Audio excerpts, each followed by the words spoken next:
Hello, everybody. This is Sylvain Rochon, and this is about the last chapter, the conclusion, the final bit of my book, my second book, Engineering Paradise. So I'm revealing a taste of what it sounds like to you today. And I'm a little sad because this is the end of a pretty interesting process, writing a book as I talk about it and release, I guess, the contents and the ideas within as I go along. I may do this again, but we'll see. Anyway, the conclusion is, I entitled it The Impossible Dream, because throughout the book, what I've been saying, at least initially in the introduction, is that, well, this is just an idea. This is the ideal world. This is how it works. This is what it could look like. This is how people would live, work. And I justify it in many different ways, using research, using documents and proofs, and how the body works, and all this good stuff. And I continually say that this is a target, and it is. It's not something we can decide today. Well, let's do this, and it's going to be done next week. That's not the idea. It's more about a target, having an objective. But having an objective, once it has been laid out, it may seem daunting. It may seem impossible to accomplish. But I beg to differ. I think it is possible. Once you define a target, you may not get exactly where you think it leads, the way it is defined. But if we like the idea, then we may get progress towards it. It may be slightly different, but bottom line, it's probably going to be better if we pool our resources in many different ways and we choose to take action towards this ideal. Then we get something better, and we get something that is realistic because we've built it step by step. It's not something where you snap your fingers. And also, I've said recently, it's also not a process where there's some sort of messiah individual, Gandhi or Jesus or whoever you think is a leader of that kind of tells people this is what we should do, and let's do this, and everybody follows all at the same time in unison. That's not how it works. An impossible dream is accomplished by many, many very small acts towards the objective. And so I'm calling upon everybody. Well, if you like a certain form of what I've written about, or just the concept of making an ideal work where people don't need to work for a living, where people don't have a lot of stress, they're content, they can follow their own personal ideas of purpose, where people don't feel secure, they each can enjoy life to its fullest, no matter their capabilities, mental, economical, or otherwise. If you dream of this impossible dream, it becomes possible if most people take small steps towards it. That's 7.5 mini steps, perhaps every day. My purpose is an educator, a futurist, a writer. This is what I enjoy doing. This is how I express my desire to make the world a better place. It's through education, through doing these books and these videos. You're more of a consumer, I guess most of you, because you're watching this video, you're reading these blogs and these books. But you have your own interests, integral interest in making your environment a better place. It doesn't need to be of national or international impact. Everything that you do, like the butterfly effect, everything that you do, every small act of kindness, and small actions of improving your own area of expertise impacts everything and everyone in the world. Because we're in a very connected world. The information flows everywhere, whatever you post on Facebook. What I ask you to do, essentially, is to do these actions and to make those actions visible. You don't need to be a braggart.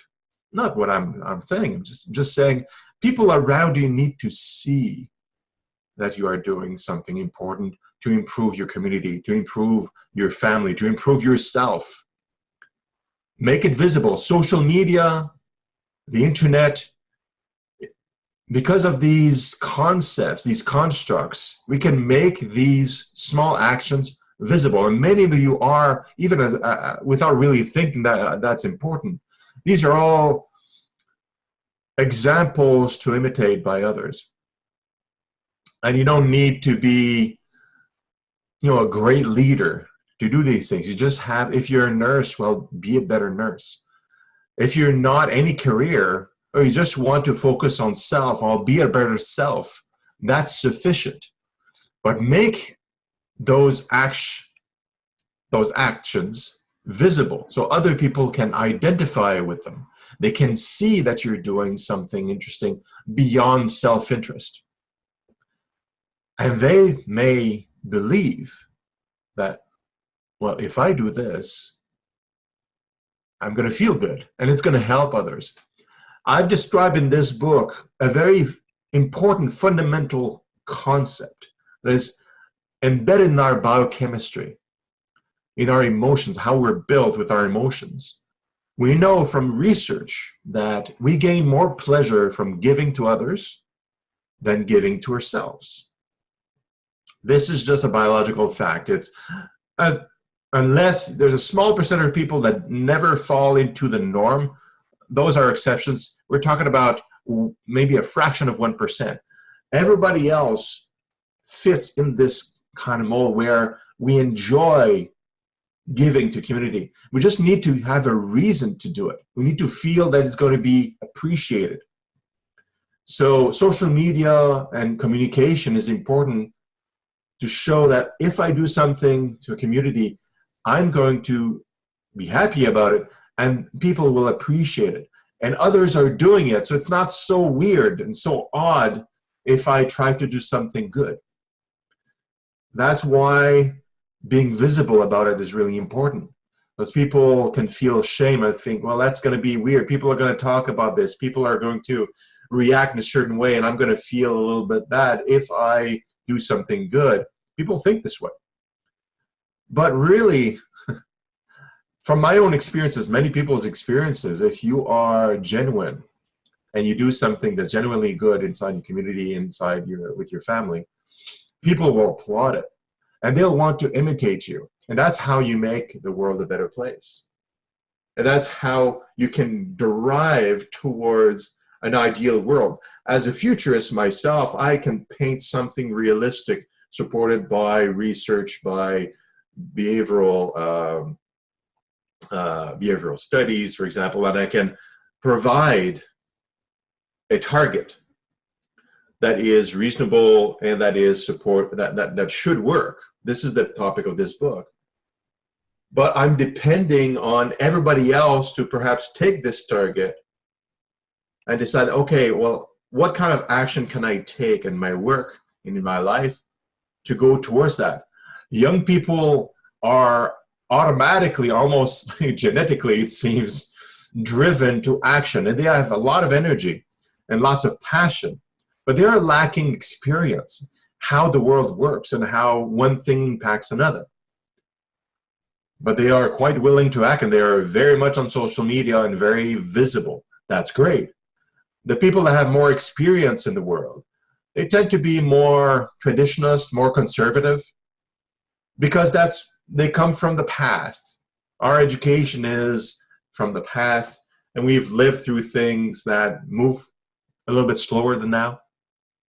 But the experience that we have about how things work can be a support to the younger generation that just want to plow forward and make the world like really great for us all.